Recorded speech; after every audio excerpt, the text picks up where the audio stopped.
Fala, estrategista, tudo bem? Sou Diego aqui junto com o Ricardo, professores da nefrologia, e hoje o tema é análise da gasometria arterial, tema, né, um pouquinho difícil aí, que gera um pouco, os alunos ficam um pouquinho ansiosos, porque afinal a gasometria eu gosto de comparar com o eletrocardiograma, né? A gente aprende mesmo quando estuda e pratica, né? Fazendo, Não né. adianta estudar uma vez e esquece, é natural, igual ver raio-x, enfim, é um exame que a gente usa muito na nossa prática. E, gente, gasometria em algumas provas, quase todas, vai cair, né, Ricardo? Interpretar e saber os distúrbios que possam ter na gasometria. Vai cair.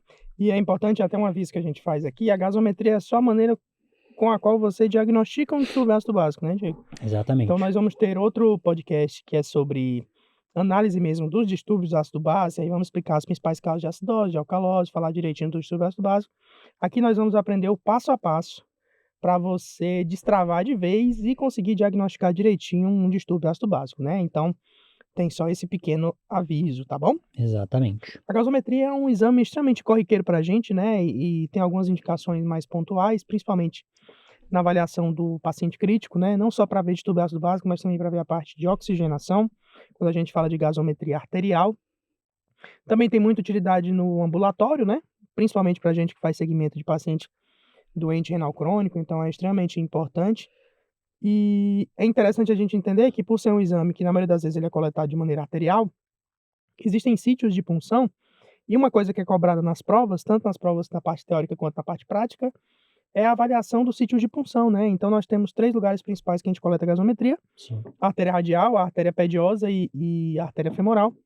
E na artéria radial é importante, antes da gente proceder para o exame da gasometria, a gente sempre fazer aquele teste de Allen, né, que é para avaliar exatamente ali a circulação no membro superior, na parte mais distal. Então você pressiona a ulnar, vê se vai irrigar direitinho a radial, pressiona a radial, vê se vai irrigar direitinho a ulnar e você faz o teste direitinho para evitar qualquer tipo de complicação isquêmica, enfim. Exatamente, porque pode ser até em prova prática, né, isso pode cair, Exato, exato. porque a gasometria é um procedimento que muitos médicos acabam fazendo, o enfermeiro também faz, a enfermagem faz, mas os Isso. médicos, a gente, principalmente na residência, a gente coleta muita gasometria arterial, Sim. faz punção de artéria radial para análise de pressão arterial invasiva, isso é outro assunto, Sim. mas enfim, isso é importante saber, faz parte, isso é fundamental para não ter isquemia e perda do membro, né, Isso. imagina perder E a mão. lembrar que dos 3 sítios de punção, a femoral é de execução exclusivamente médica, né. Ah, A sim. pediosa e a radial podem ser feitos por profissionais não médicos, principalmente enfermeiros intensivistas, mas a femoral é nossa responsabilidade. Então, é um exame que o resultado sai muito rápido, né. Você colhe o sangue do paciente, coloca no gasômetro, e o gasômetro interpreta, faz algumas medidas diretas e indiretas. E aí nós temos alguns parâmetros fundamentais para a gente avaliar quando pega uma gasometria arterial, né, Diego. E o principal deles é o pH, tá. Então a gente sabe que o equilíbrio ácido básico é mantido em uma faixa extremamente estreita, né, a concentração ali de hidrogênio, por vários mecanismos, e o pH representa exatamente isso. É uma condição, uma fórmula logarítmica, então ela é inversamente proporcional ao H+. Por exemplo, se o pH está baixo é porque tem muito H+ ali no meio extracelular. Se o pH está mais elevado, tem menos H+, né, tem excesso de bases. E é interessante a gente comentar aqui, é importante aqui na gasometria vocês saberem as referências, tá? Porque às vezes as bancas jogam as questões com os valores e não tem Sim, muitas referências. Então, tem que saber, um pH infelizmente. normal vai entre 7,35 e 7,45. Muito bem, é isso aí. Passando para o próximo parâmetro, né, alguns parâmetros que estão diretamente relacionados com a análise do pH, a gente tem o PCO2, que é a análise da parte de eliminação de ácidos voláteis, né. Então, nosso metabolismo a gente elimina tanto ácidos fixos quanto voláteis, né. Os voláteis a gente elimina através do CO2. E por que que o CO2 é um ácido, né? Porque ele se junta com a água e se dissocia em H2CO3 e aí depois H+, né. Então é extremamente importante entender que ele está diretamente associado à ventilação alveolar. Então, o CO2 é um parâmetro de ventilação. De modo que, se vocês lembrarem da equação de Anderson-Hasselbalch, que a gente vai colocar aqui na tela para ficar mais fácil, o pH ele é diretamente proporcional ao bicarbonato e inversamente proporcional ao PCO2. Então, um PCO2 mais elevado, aí sim você tem muito provavelmente um quadro de acidose respiratória, e um PCO2 mais reduzido, você tem uma tendência à alcalose respiratória, de modo que o parâmetro, um intervalo normal aí do PCO2 é de 35 a 45, né. Exatamente. O terceiro ponto que a gente tem que ver é o bicarbonato, então é o principal sistema tampão do nosso organismo, né, um tampão extracelular extremamente importante, nós vamos comentar mais isso na aula de distúrbio ácido básico, mas ele é a representação aí da parte metabólica da análise da nossa gasometria arterial. E ele varia de maneira diretamente proporcional ao pH, né. Então, se o bicarbonato cai, a tendência do pH também é cair. Se o bicarbonato aumenta, a tendência do pH também é aumentar. O valor normal do bicarbonato é entre 22 e 26, né. E um outro parâmetro que também é extremamente importante você analisar, mas que não é tão legal aqui para nossa aula, é o PO2, né, que é a análise da parte, de fato, de gases, assim, de oxigenação da tua gasometria, né. De maneira geral, um PO2 menor do que 80, perdão, representa um quadro de hipóxia, mas a gente sabe que existe um PO2 esperado para cada idade, tá. Então quando a gente estiver falando de gasometria, nós vamos falar principalmente de pH, PCO2 e bicarbonato. E Bicarbonato. esses valores aí a gente precisa mesmo ter na lata direitinho, com as referências para não ter muito problema na hora de analisar, Perfeito. não é? Ricardo, e questão da gasometria arterial e venosa, que às vezes ainda surge É, a principal dúvida, né? diferença, né, da análise da gasometria arterial para gasometria venosa é a parte respiratória, vamos Vitória, dizer né? assim, né, o bicarbonato é muito próximo, o pH é muito próximo, o PO2 você não Não realmente ter é uma parâmetro. diferença, não tem nenhum parâmetro e você pode ter diferenças ali no PCO2. Então, quando você quiser analisar isoladamente um quadro metabólico, né, por exemplo, a gente faz segmento de paciente renal crônico para avaliar a acidose metabólica, a gente não está muito ali interessado na parte respiratória e ventilatória da condição, a gente pode fazer esse É. segmento com a gasometria venosa que vira um exame comum, né. No resumo, assim, você quer ver só porque o bicarbonato não dá pra gente pedir, né? Não pede só ele, né. Não dá, né? Então eu quero ver bicarbonato ali, então a gasometria venosa vai ser muito boa, né? Numa situação de manejo de cetoacidose diabética que faz gasometria Seriada, né. exata a cada 2 Você horas ou quer às vezes saber o ali só a tempo parte todo, para não metabólica, ficar então puncionando a artéria o tempo todo. isso. Então nessas situações agora eu quero fazer uma análise minuciosa de PCO2, com pH fidedigno, ver a resposta compensatória que a gente já vai falar, a arterial ela é mais fidedigna, É né. ideal, né. Muito bem. E apesar de a gente sempre escutar esses conceitos como se eles fossem coisas iguais, né, existem diferenças e é importante que a gente aprenda o certo, né. Então tem como a gente diferenciar um pouquinho esses conceitos, Diego, de acidemia, alcalemia, acidose e alcalose? Sim, Quando a gente fala de acidemia é matemático, né, é um pH menor do que 7,35, tá. exato. Então se tem acidemia, obrigatoriamente vai ter alguma acidose, mas o inverso não é verdade. Quando a gente fala de alcalemia, por exemplo, pH acima de 7,45, numérico também, se tem alcalemia, vai ter algum grau de alcalose. Agora, quando a gente fala de acidose e alcalose, são processos patológicos que tendem à acidemia ou à alcalemia, tá? Pra você ter noção, tem como o paciente não estar nem em acidemia nem em alcalemia, ou seja, estar com um pH normal e ter uma acidose e uma alcalose, né? Então é importante a gente saber diferenciar esses conceitos. Acidose é o processo patológico que tende à acidemia e a alcalose é o processo patológico que tende à alcalemia. Então, quando a gente fala de gasometria arterial, os nossos principais objetivos, um dos nossos principais objetivos é identificar o que nós chamamos de distúrbios ácido-básicos, né? De distúrbios primários, né? E aí, quais são eles, Diego? Vamos lá, o que mais cai, eu sempre falo assim, vamos fazer uma revisão no extensivo. Se você tivesse que escolher um distúrbio, uma coisa para estudar mais, para dominar, é sem dúvida entender bem a acidose metabólica. É isso que os examinadores, as bancas mais cobram e que de fato o que mais a gente vê Sim, é o na mais nossa frequente. prática, isso é bem coerente. Então a acidose metabólica é muito importante, a gente define muito claramente bicarbonato aí menor que 22, tá?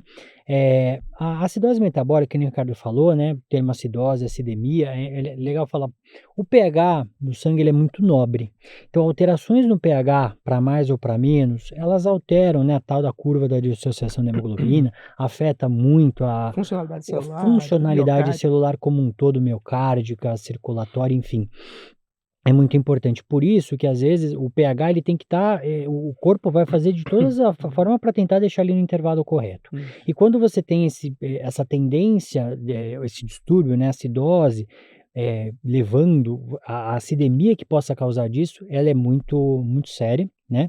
Então, por isso que é importante reconhecer uma acidose metabólica, saber a causa para poder intervir, né? Então, a gente define dessa forma a acidose metabólica, ao passo que a acidose respiratória, o próprio Já nome é, diz, vai isso. ser algum acometimento pulmonar ou da ventilação. Por que pulmonar ou da ventilação? Você não necessariamente você pode ter um pulmão normal, funcionamento normal, mas a ventilação pode estar prejudicada, como por exemplo, num Guillain-Barré, numa esclerose lateral, que está hipoventilando, está fazendo retenção respiratória, ou mesmo numa doença pulmonar aguda ou crônica Ou crônico. agudizada, mais séria, que está retendo PCO2, levando à acidose respiratória. Então, viu algum processo levando à acidose, tendendo à acidemia, procuro acidose metabólica, vejo bicarbonato baixo, ou procuro um PCO2 alto, pensando numa acidose respiratória, tá? Reforçando, prova, examinador gosta de acidose metabólica, mas nada impede de ele, e eu até vejo, né, Ricardo, alguma tendência em algumas bancas, processo seletivo unificado de Minas gosta de alcalose metabólica. Gosta de alcalose. E gosta também de associar distúrbios, né. Ah, assim, Então, quando a gente fala de alcalose metabólica, já é o processo patológico que tem de alcalemia, que é caracterizado pelo aumento do nível de bicarbonato. Então, acima de 26 a gente já tem ali uma alcalose metabólica, né.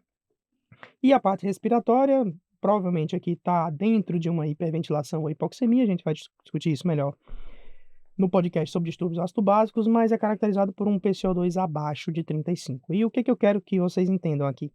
O que é o distúrbio primário, né? Por que a gente fala de distúrbio primário? É o distúrbio que motivou a alteração inicial do pH, que é por onde começa toda a nossa análise da gasometria, sempre pelo pH. Só que esses distúrbios, eles podem vir associados entre eles mesmos, né? Então, você pode ter um distúrbio primário, mas você pode também ter um outro distúrbio na mesma gasometria. Para começar a entender esse mundo, a gente tem que entender primeiro que, sempre que um distúrbio daquele braço do básico ele é deflagrado, o nosso corpo tenta reagir de alguma forma, né. exatamente. Até porque, como o Diego falou, o pH e a concentração de hidrogênio, ela é controlada de uma maneira extremamente estrita e nobre, né. Então, na hora que o pH varia um pouquinho, já entra uma resposta compensatória, sempre na tentativa de atenuar a variação do pH. É extremamente importante vocês entenderem que a resposta compensatória ela não é suficiente para normalizar o pH, né, e nem a intenção. A intenção é sempre tentar atenuar aí o máximo que ela conseguir da variação do distúrbio primário, né. Então se você pensar, sempre que você tem um distúrbio, a resposta compensatória vai ser da outra natureza. Por exemplo, se você tem um distúrbio metabólico primário, se você evoluiu com acidose metabólica, é natural que a sua resposta compensatória seja respiratória, né. E se você tem um distúrbio primário respiratório, a sua resposta compensatória vai ser metabólica. A resposta compensatória respiratória fica a cargo do pulmão, e ela é Exatamente. praticamente instantânea. Então, se desenvolver um distúrbio metabólico, uma alcalose metabólica ou uma acidose metabólica, o pulmão já entra para tentar dar a sua contribuição para fazer a resposta compensatória agir de maneira natural, tá. E quando acontece o distúrbio primário respiratório, a resposta metabólica já não é tão imediata assim, porque o rim demora um pouquinho para processar essas alterações de bicarbonato, de modo que essa resposta ela só é completa em 3 a 5 dias. Então, existem essas nuances de diferença. Lembra de novo, então, da fórmula. Nós vamos colocar ela na tela de novo aqui para você. Veja que o pH é diretamente proporcional ao bicarbonato e inversamente proporcional ao CO2, né, Diego? Então, Perfeito. se o pH cai por uma queda de bicarbonato, imagine, o bicarbonato é o numerador, né? E o PCO2 é o denominador da fração. Para evitar que o pH caia demais, o PCO2 também tem que cair. Porque se o numerador for contra o denominador, o produto final varia demais, tá? Então a direção da resposta compensatória sempre vai ser parecida com o que motivou o distúrbio primário. Então, se o meu bicarbonato cair, o que eu espero do meu CO2? Que ele caia. Se o meu bicarbonato subir, eu espero que o meu CO2 aumente. E o contrário também é verdade. Se o meu CO2 aumentar, eu preciso que o bicarbonato aumente para o pH não variar tanto. Isso, até do ponto de vista matemático, é relativamente simples da gente entender. O que muda? Muda a magnitude dessa resposta, tá? Então, imaginem, o que a gente chama, em última análise, então, de resposta compensatória. Se o distúrbio foi metabólico, o bicarbonato variou, certo? Então, o que é a resposta a isso? É o PCO2 esperado.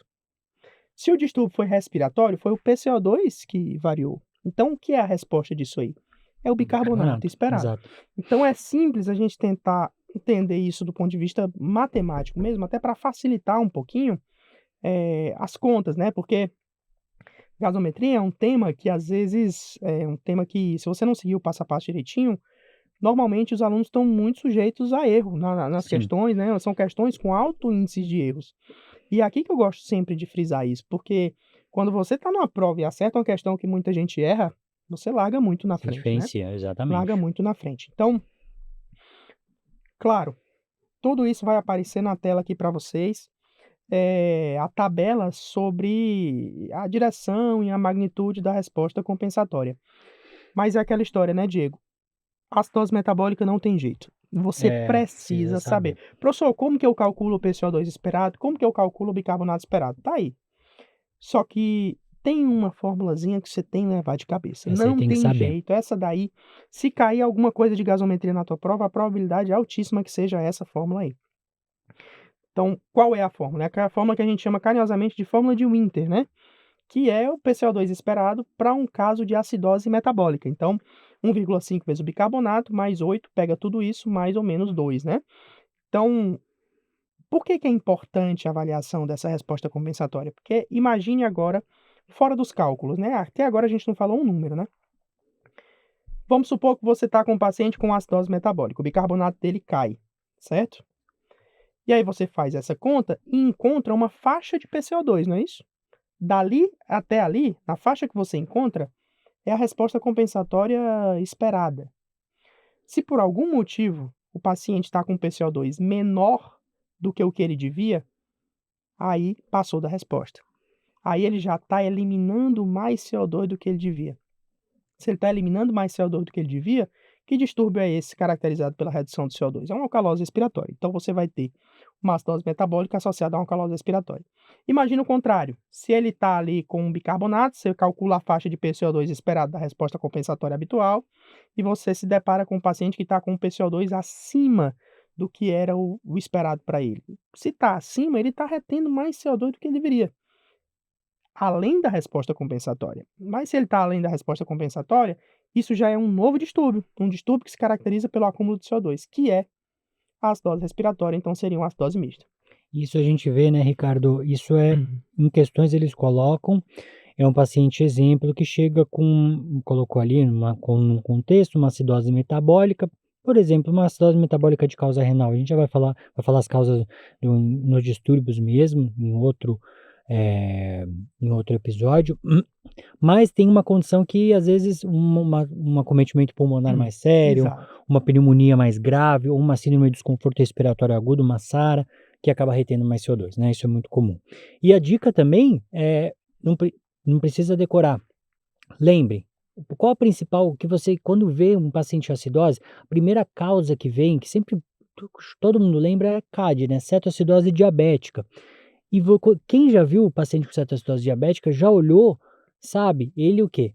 Hiperventila, Ele fica taquipneico, ele hiperventila. Então lembra, na acidose o paciente tende a hiperventilar, a ventilação, o volume minuto aumenta, né, no sentido de compensar. Então isso é bem compreensível, né. Então, É acho que é por importante aí. entender, então, que a resposta compensatória ela sempre vai acontecer, tá? Só que em determinado momento ela pode passar do ponto ou ficar aquém do esperado. E quando isso acontece, quando o valor que está presente na gasometria do paciente é diferente daquela faixa que você encontrou, tem um distúrbio associado, associação de 2 distúrbios primários. Aí a gente chama isso de distúrbio misto, né, Diego? Exatamente. Então, a acidose metabólica não tem jeito, você tem que saber, é o que mais despenca nas provas. Na nossa tabela, você também vai ter as fórmulas para avaliar o PCO2 esperado na alcalose metabólica e vai ter o bicarbonato esperado nos distúrbios respiratórios, tá? Lembrando, falando de distúrbios respiratórios, você vai ver que no respiratório vai ter a diferenciação de agudo e crônico. Por quê? Porque exatamente pela demora que o bicarbonato tem de se reorganizar, porque o rim demora um pouquinho mais, não é tão imediato quanto a resposta compensatória ventilatória. Então, Uma dica aqui que eu gosto de dar sempre para os alunos na prova é que, se você estiver diante de um distúrbio respiratório e aquele bicarbonato estiver bem alterado, isso é um sinal de que isso deve ser antigo, né? Deu E tempo de aquilo rir, né? talvez deu tempo, e aquilo talvez seja uma descompensação de um quadro crônico. Então é a gasometria clássica, por exemplo, de um paciente DPOC, né? Né? Que ele tá ali com pH bem baixo, ali 7,10, com PCO2 aumentado, mas você já vê lá um bicarbonato de 35. Então você pensa, não, isso aqui ele já tinha essa acidose respiratória, esse bicarbonato já é antigo porque ele já é um retentor crônico, então o túbulo tende a reabsorver mais o bicarbonato, e agora ele está fazendo uma descompensação dessa acidose respiratória que está fazendo ele baixar o pH demais, né? Então, entender o sentido das coisas e a direção e o que esperar também é muito importante, né? Você falou bem da fórmula, eu acho que eu sempre recomendo, principalmente em revisões finais assim, memorizar 1,5 vezes o bicarbonato mais 8. E eu acho que cabe espaço para memorizar da alcalose metabólica, que é mais simples, né? É o bicarbonato Bicarbonato mais mais 15, 15, né? né? Então, E se o cai, paciente né? tiver Às vezes a gente se cai, surpreende, né? cai, e vou te falar, às vezes nem sempre cai na clínica médica, tá? Vira e mexe a gente pega resolvendo questão de pacientes da cirurgia, Cirurgia, com porque a gente certeza. vai ver que uma das principais causas de alcalose metabólica é a obstrução alta, né? Vômitos, né? Com certeza. Obstrução acima do Pós-operatório. ângulo de trás, assim, uma obstrução mais proximal, rico em conteúdo gástrico, que tem muito ácido clorídrico, perde aquilo ali, alcalose Com metabólica. certeza. É o que a gente fala, o Então, cirurgião precisa saber gasometria também. Precisa mesmo que saber ele não bem. queira. Com certeza ele precisa. Mas é interessante entender também, e é simples, né? Bicarbonato mais 15, então é fácil de memorizar. Confesso para vocês que dos distúrbios respiratórios é bem mais difícil de cair, assim, Bem bem mais mais difícil de difícil, cair, assim. Uma questão felizmente. ou outra, felizmente a gente faz que cobra exatamente o cálculozinho ali do distúrbio respiratório, mas metabólico é toda hora. Toda Exatamente. prova vai ter, é bem comum mesmo, tá? Então vamos para o nosso passo a passo, né, Vamos, que é a parte chegou principal da agora aula.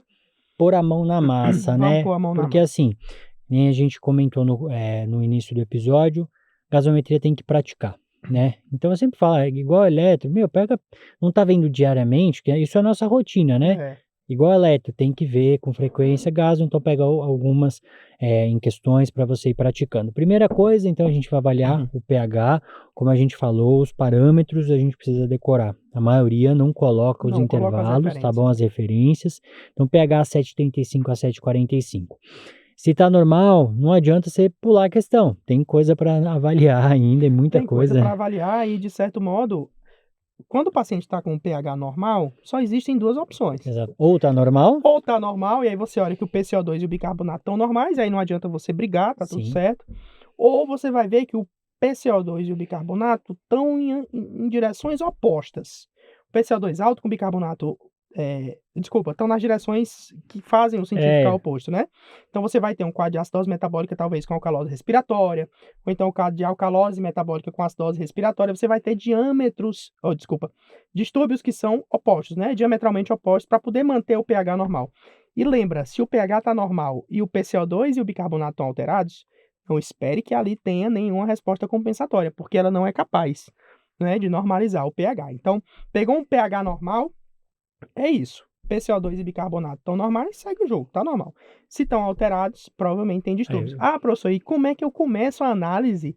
Se o pH está normal, eu vou para que lado? Para o lado da acidose, para o lado da alcalose? O que a gente faz, né, Diego, e orienta, é que o pH vai estar alterado, mas ele não vai estar exatamente 7,4. Né? Ele vai estar atendendo ali. 7,36, 7,37 ou 7,42. Se ele estiver mais próximo da acidemia, você interpreta como acidemia e tenta ir atrás do que causa acidemia primeiro, né? Se ele estiver mais perto da alcalemia, você vai atrás de uma alcalose e segue o passo da alcalemia, tá bom? Então é uma dica importante aí de prova. Mas muitas vezes as bancas colocam um paciente com pH alterado, dão aquela 95% das vezes é pH eles alterado, é colocam, né? difícil achar um pH normal, né? Exatamente. E aí a gente procura o distúrbio primário, né? Se tiver ali pH 7,20, né? A gente tende a procurar então acidose metabólica, uma acidose respiratória. Isso. Como a gente diz, a dica é dar uma olhadinha primeiro ali no bicarbonato e se tiver menor que 22 já te sintonizou, Você tem que né? pensar ali, né? O que pode fazer esse pH cair, né? De repente você tem um bicarbonato baixo com um PCO2 que a princípio está normal. Ah, o PCO2 normal não faz o pH cair. mas o bicarbonato baixo faz. Às Exatamente. vezes o autor é generoso e ele te dá as coisas bem alteradas, ele te dá um pH baixo e te dá um bicarbonato baixo e um PCO2 elevado, aí você não precisa fazer nenhuma conta, você já sabe que o paciente tem uma acidose mista, né. Mas sempre olha para o que justifica mudar aquele pH. E aí, encontrando o distúrbio primário, a gente vai para análise da resposta Exatamente, a gente vai para compensatória, a né. resposta compensatória. Achou acidose metabólica, formulazinha, 1,5 vezes o BIC mais 8, o mais ou Hum, menos 2 que o Ricardo falou, porque assim, a resposta ela não é matemática precisa, você isso. pode ter uma variação aí que está dentro do esperado. Exemplo, se você calculou na fórmula ali, o PCO2 deu 30, se tiver no seu enunciado 28 ou 32, né, Tá dentro. tá, o PCO2 esperado está dentro. Isso é importante a gente frisar também. Então, pH, procura o distúrbio primário e vê a resposta compensatória. Muito bem. E aí, se a gente, como falamos, nós comentamos, principal distúrbio é a acidose metabólica, a gente tem um cálculo que é o O anion anion gap, gap ou exato, hiato aniônico. aniônico, né? Se você, na avaliação da resposta compensatória, encontrar alguma coisa que está dentro da faixa calculada, não tem distúrbio primário associado, é só o primeiro distúrbio mesmo que você encontrou. Se tiver fora daquele escopo, é um distúrbio misto, uma associação de 2 distúrbios primários. Na acidose metabólica, a gente tem uma etapa de gasometria que só tem nela, né, que é o cálculo do anion gap, que é esse que o Diego Exato. estava falando. E imaginem, né, só para a gente lembrar aqui um pouquinho do que é o anion gap, vai aparecer na tela, tudo parte do princípio da eletroneutralidade do plasma, né, então cargas positivas têm que ser igual às cargas negativas. E se você for ver as principais negativas que a gente tem, cloreto, bicarbonato, né, e sobra alguma coisa ali quando você compara com as positivas, que é principalmente o sódio. Sódio. Essa sobra é o que a gente chama de anion gap, de hiato aniônico, né, que é principalmente albumina, fosfato, né, sulfato, alguns outros ânions que têm menor Que a gente repercussão, não mede, que a não gente não consegue consegue aferir, medir de maneira mais incisiva, mensurar. né, e nem quantificar direitinho essas cargas. Então, eh, e qual o raciocínio por trás? Por que é tão importante, assim, calcular o anion gap, né? Principalmente na aula de distúrbios ácido-base, vocês vão ver que, para definir a causa da acidose metabólica, é extremamente importante a gente saber se ele é anion gap elevado ou não. Mas perceba Sim, que, para o bicarbonato cair, o bicarbonato cai em qualquer acidose, né? Então, a qualquer acidose metabólica. Só tem duas opções. Ou o anion gap sobe, para manter a eletroneutralidade, ou o cloreto sobe, para manter a eletroneutralidade. E aí a gente entra nas duas principais causas de acidose metabólica, anion gap elevado e anion gap normal ou hiperclorêmica. Então, como que é feito o cálculo do anion gap, né? Então, na verdade, é o positivo menos os dois principais negativos, né? Então, é o sódio menos o somatório do cloreto com o bicarbonato. Esse valor ele vai entre 8 e 12, 8 a 12, né? sendo que a média é mais ou menos ali em torno de 10, tá? E qual é a repercussão clínica disso? Por exemplo, se você tem um anion gap elevado, significa que você está acumulando algum ácido ali, né? Então você está recebendo ou cetoácido na cetoacidose diabética, Um ou ácido lactato, um sulfúrico ácido na, lático, na, né? na injúria renal, ou lactato nos casos de ácido lático, né? Ou de repente você está com intoxicação, que está levando seu anion gap também, né? Por algum álcool tóxico, que forma aqueles ácidos, ácido fórmico, ácido glicólico, ácido oxálico. Então tá ganhando alguma coisa, algum ácido ali, tá? E quando você tem uma acidose metabólica de anion gap normal, muito provavelmente o seu problema maior é a redução da excreção renal ali de ácidos ou a mesmo perda ativa de base, né, como a gente vai comentar, Tá perdendo né? bicarbonato, Às vezes né? Pô, secreção entérica, diarreia, né, secreções exato. baixas, altas perdem ácido, baixas perdem bicarbonato. Então, é fundamental você saber calcular. A maioria das provas traz o quê, né? A maioria das provas traz, de maneira geral, se a gente puder, assim, falar o que mais cai, assim, acidose metabólica para calcular anion gap. Exatamente, É o carro-chefe, assim, é você pegar uma exatamente. gasometria para avaliar e você faz o primeiro passo, vê o pH, faz o segundo passo, avalia o distúrbio primário, normalmente é uma acidose metabólica, aí você vai atrás da resposta compensatória, pode ter um distúrbio respiratório associado ou não, e independente disso, você também tem que calcular o anion gap. Então você vai lá no sódio, no cloreto, no bicarbonato, faz a sua continha direitinho e acha o valor, de modo que você pode ter anion gap elevado ou anion gap normal, né, Diego? Então, E a forma, ela não também não é não precisa decorar, é simplesmente é entender, é entender, né? cátion menos ânion, então Isso, é é cátion menos sódio, ânion. aí o potássio, potássio, pela proporção do potássio no como cátion, né, do extracelular, a gente não Não acaba não utiliza. considerando, Isso. então é sódio menos os ânions, que é cloreto e o bicarbonato, então é é uma fórmula que a gente deduz, né? Isso. Totalmente compreensível. Mas Muito bem. gasometria é isso, né? É entender que existe um passo a passo, né? E entender para onde as coisas vão. Porque às vezes eu recebo dúvida de aluno e tudo, faz conta, mas não entende muito bem o que está fazendo ali. Tá Então fazendo. é entender que se tem um distúrbio primário, vai ter uma resposta. E você precisa calcular essa resposta de maneira numérica. Se a resposta estiver dentro daquilo ali, tá ótimo, ok, tá compensado. Que é um termo que até cai nas questões também, né? Por exemplo, acidose metabólica compensada. O que quer dizer esse compensado? Só quer dizer que você calculou a resposta metabólica, a resposta respiratória e o PCO2 está dentro. Ou então vai ter outro distúrbio associado, né? E é o passo a passo. Quanto mais você sistematizar a sua avaliação da gasometria, menor com certeza vai ser a sua chance de errar, né, Diego? Com certeza. É isso. E para outros cenários também, como alcalemia, né? É a mesma coisa, começa pelo pH, está em alcalemia ou tendendo à alcalemia, procura alcalose, bicarbonato alto, alcalose metabólica, PCO2 baixo, alcalose respiratória, e daí você Daí vai. vai procurando resposta Eu acho que compensatória. até Nesse cenário sem union gap, Isso. mais Eu acho que até fácil. as questões preferem a acidose metabólica porque tem um passo a mais, né? Exato, Tem a exatamente. questão do cálculo do onion gap, isso exige um pouco mais do aluno, e aí eu acho que é por isso que isso acaba sendo E é o cenário mais maneiro. frequente, E é o mais realmente, frequente. né? Muito bem, Rica, acho que é isso, Beleza? né, de análise. Tem o podcast de distúrbios ácido-básicos, ácido-básicos a gente vai propriamente entender dito. um Aí pouquinho o bicho cada pega. distúrbio, aí o É. bicho pega, mas é isso aí. Por hora era Muito isso. bem, Um grande muito abraço obrigado. e até a próxima. Até.